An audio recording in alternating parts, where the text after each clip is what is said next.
Menteri termiskin sepanjang sejarah Indonesia, 8 kali dilantik jadi menteri, tetapi hidupnya tetap saja miskin karena dirinya jujur dan sangat mengerti tentang siksaan di akhirat. Nama aslinya Ir Sutami. Beliau adalah Menteri Pekerjaan Umum yang menjabat selama 4 kabinet sejak tahun 1965 hingga tahun 1975. Karena kemampuan dan kejujurannya, Sutami dipercaya di era Presiden Soekarno maupun Presiden Soeharto. Selama menjadi menteri, Sutami memimpin berbagai proyek besar dengan dana yang luar biasa. Meski demikian, pria kelahiran Surakarta, Jawa Tengah 19 Oktober 1928 tidak lantas memanfaatkan dana proyek-proyek tersebut untuk korupsi dan memperkaya diri. Di bawah pengawasan proyek raksasa seperti Gedung DPRI, Jembatan Sewangi, Waduk Jatiluhur, Bandara Ngurah Rai, Jembatan Musi Palembang, jalan tol pertama di Indonesia atau Tol Jagorawi.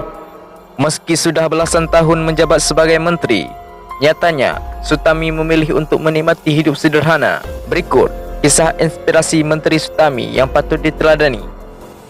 Mencicil rumah. Bahkan rumahnya di Jalan Imam Bonjol, Jakarta Pusat dibeli dengan mencicil. Baru saat akan pensiun rumah itu lunas.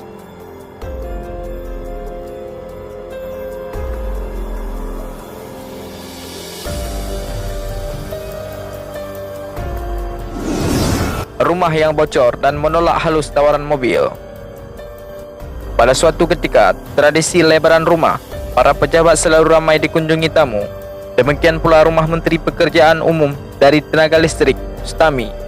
Tak disangka, tamu yang datang malah terkaget-kaget melihat rumah Bapak Menteri yang satu ini. Mereka melihat ke atap dan banyak bekas bocor di langit-langit rumah. Tidak berlebihan memanfaatkan fasilitas negara. Sutami juga tak pernah mau memanfaatkan fasilitas jabatan secara berlebihan. Saat lengser tahun 1978, dia mengembalikan semua fasilitas negara. Kemudian pernah seorang pengusaha berniat memberi mobil.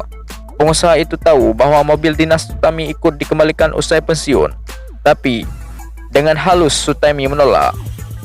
Menteri Sutami meninggal pada 13 November 1980 pada usia 52 tahun. Almarhum menderita sakit lever, diduga karena terlalu sibuk bekerja. Dialah satu-satunya menteri sepanjang zaman sebagai orang yang paling terjujur dan mengerti tentang akhirat.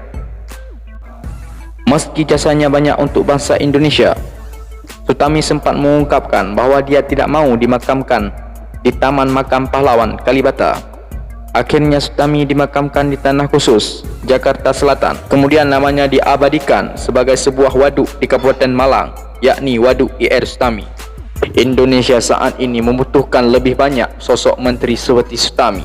Menteri yang berprestasi dan rela hidup merakyat.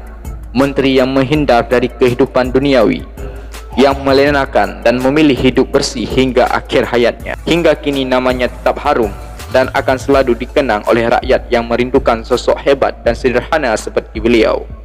Dan masih banyak lagi perilaku baik yang patut ditiru. Bahkan Presiden Soekarno sendiri sangat menyukai perilaku dan perbuatan Menteri Sutami. Terima kasih buat kalian yang sudah menonton video ini. Semoga video ini bermanfaat bagi kalian.